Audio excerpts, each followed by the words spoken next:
الحمد لله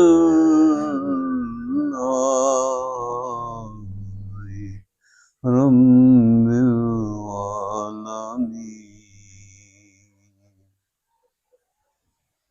بسم الله الرحمن الرحیم. اللہ کے فضل و کرم سے سورۃ عنکبوت 45 نمبر آیت جاری اور ساری ہے. اللہ رب العزت ارشاد فرما رہے ہیں ان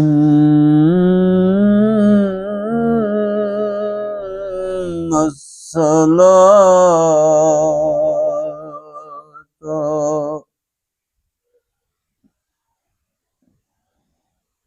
تنہی عن الفحشاء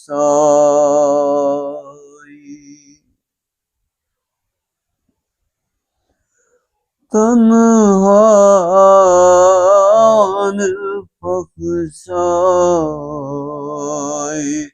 والمنکر.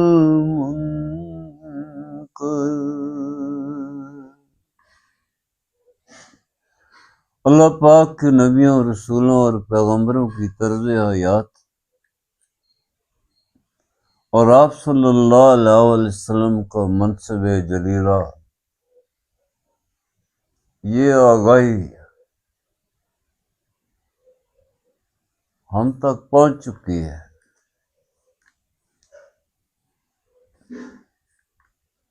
اللہ پاک فرماتے ہیں میرے حبیب علیہ السلام دکھ سہتا جائے، صدمے سہتا جا اور برداشت کرتا جا، لیکن جس کے لیے تجھے میں نے تخلیق کیا ہے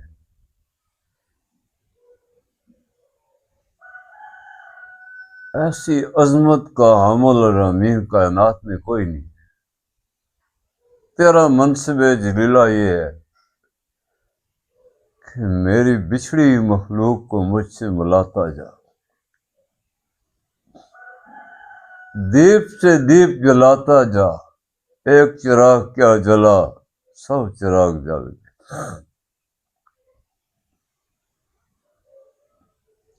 دنیا میں کوئی بھی بندہ خدا ہے اگر یہ ملکہ اس کو حاصل ہو جائے تو اس نے بندگی کا حق ادا کر دیا. آیت کریمہ میں پہلے شعر قرآن کا تذکرہ ہو چکا ہے.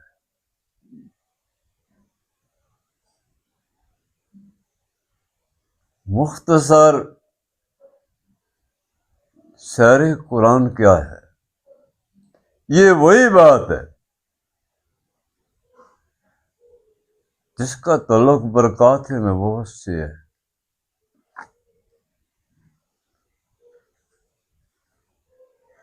جس کا دکھ صرف نبی رحمت صلی اللہ علیہ وسلم کو ہے.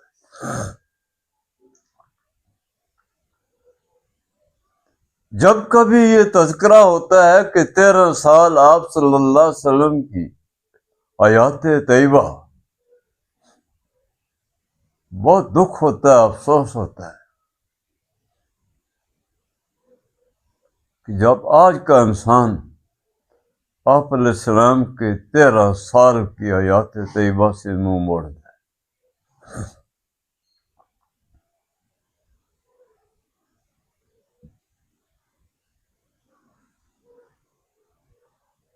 وہ جو آپ کا منصب جلیلہ ہے جو آپ علیہ السلام کے رب نے دے کر بھیجا تھا، کس جان فشانی سے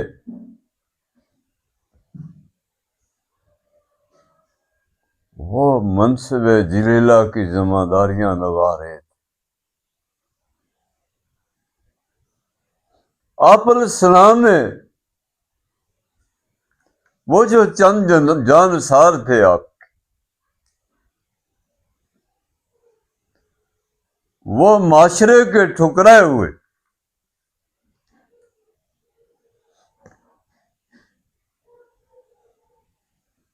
یہ برکات نبوت نہیں تھی تو کیا چیز تھی؟ لوگ آج کل انکار کر دے.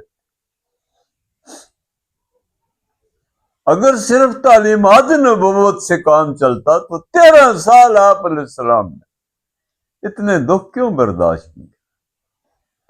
اللہ فرماتے ہیں سمت جلود وقلوب خلا ذکر اللہ. اپنے جان نثاروں کے وجودوں کے ہر ذرے سے اللہ کی حسن و جمال کی تجلیاں نمودار ہونی شروع ہوئی، اور وہ ساری قوتیں اور توانائیاں جو من جانب اللہ آپ علیہ السلام کو نصیب تھی، آپ نے اپنے جانثاروں میں سمور پرو کر رکھ. یہ آپ کا آپ علیہ السلام کا منصب جلیلہ. اس آیت کریمہ کی روشنی میں یہی بات ہو رہی ہے کہ جب سیر قرآن نصیب ہوتا ہے تو دل کے ناخانوں میں سارے کے سارے چور ڈاکو کذاب سارا بت خانہ اور صنم خانہ منہ کے بل گرا، اور مجھے میرے آقا علیہ السلام نے ہاتھ سے پکڑ کر میرے رب کے روبرو کھڑا کر دیا. تمام نعمتیں مجھ پر تمام ہو گئی. اس وقت زمین آسمان نے مجھ پہ خزانے ابلنے شروع کر دی. یہ وہ بنیادی چیز ہے. دو دشمن ہیں دنیا میں، یہ جنگ لگی ہوئی ہے. ایک ابلیس ہے، ایک یہ نفس کی خواہش ہے جس نے حضرت انسان کو ذلیل و رسوا کر دیا ہے. آپ علیہ السلام کے سینہ اطہر سے جب نور نبوت حاصل ہو، میرے عزیز یہ تو کسی سینے سے حاصل ہوگی نا. یہ وسوسہ ابلیس کا ہے کہ تجھے کسی کتاب یا درسگاہ سے، ٹیکنالوجی سے، یا کسی مخلوق کی لکھی کتاب سے یہ چیز حاصل ہوگی. یہ عقیدہ کفر پہ مبنی ہے، کیونکہ آپ علیہ السلام کی 13 سال حیات طیبہ، اس کا کیا ہوگا؟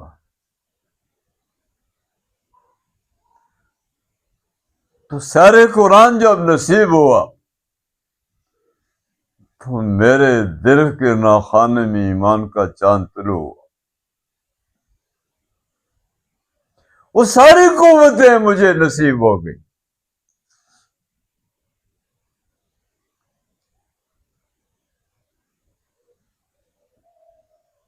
اب سارے صلات، یہاں میں نے کل بھی عرض کی تھی کہ یہاں نماز قائم کرنے کی بات، حکم نماز قائم کرنے کا ہو رہا ہے.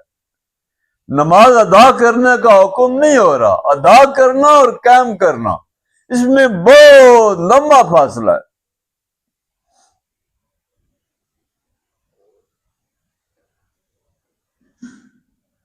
جب میں نے آپ علیہ السلام کی اطاعت کو قبول کر لیا، میری روانیاں آپ علیہ السلام کی اطاعت میں ڈل گئی.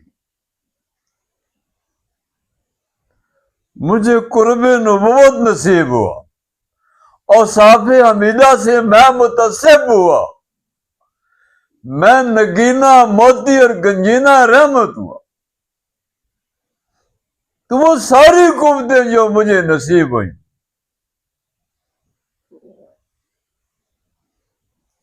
ذکر خدا کی بات ہو رہی ہے.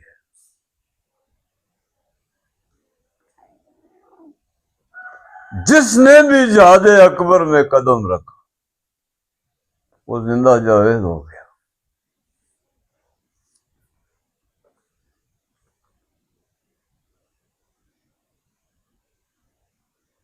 یہ جو طاغوت اور باطل ہے جو انسان کو ذلیل و رسوا کرتا، اس کے اکثر ٹھکانے دل کے ناخانوں میں ہوتے ہیں، یہ ادھر بسیرا کر لیتا۔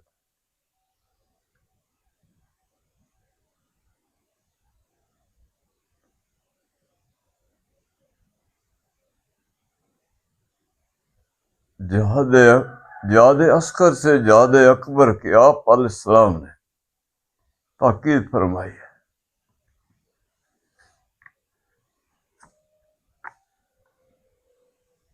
بیک وقت دو فرانوں سے ٹکرانا ہوتا ہے بندے کو،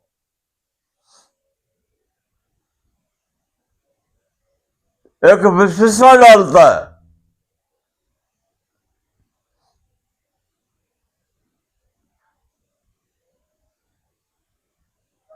کہ ذکر خدا سے تیرا وقت ضائع ہو جائے گا، تیری روزی کم ہو جائے گی، تیری عزت کم ہو جائے گی۔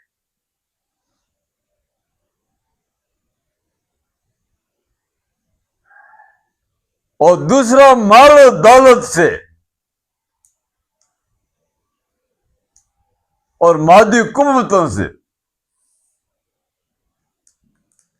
تجھے ہراساں کرتا رہتا ہے، دونوں کے خلاف بیک وقت۔ جب بندہ خدا برسرے بیکار ہوتا ہے، اس کو جہاد اکبر کہتے ہیں۔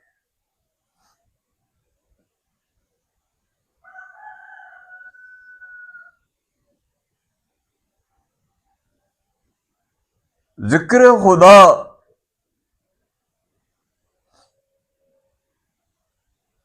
اس عالم فانی کو سرد کر دیتا ہے اور اللہ جل شانہ کی محبت کو غالب کر دیتا ہے، ہر چیز سے بے نیاز کر دیتا ہے۔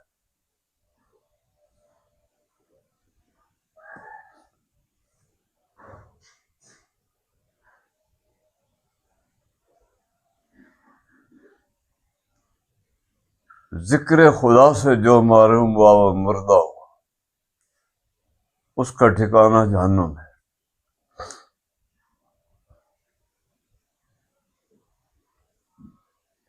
جو روانیاں ہمیں نصیب ہیں، جو مہربانیاں اور رحمتیں ہمیں نصیب ہیں،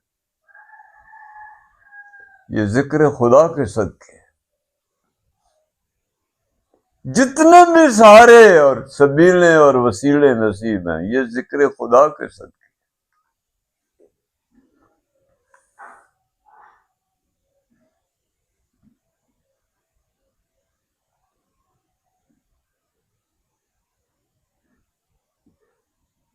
بندہ خدا جب اس کی بندگی میں قدم رکھتا ہے تو مضبوط سہارا ہوتا ہے اس کا، جو اس کو گرنے نہیں دیتا۔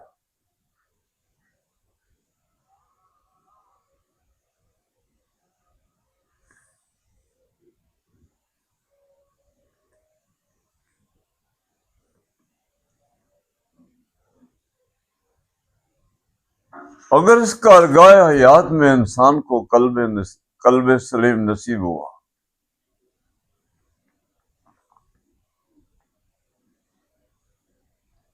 تو دو جہانوں کی سعادتیں نصیب ہوئی۔ اگر دل مردہ ہوا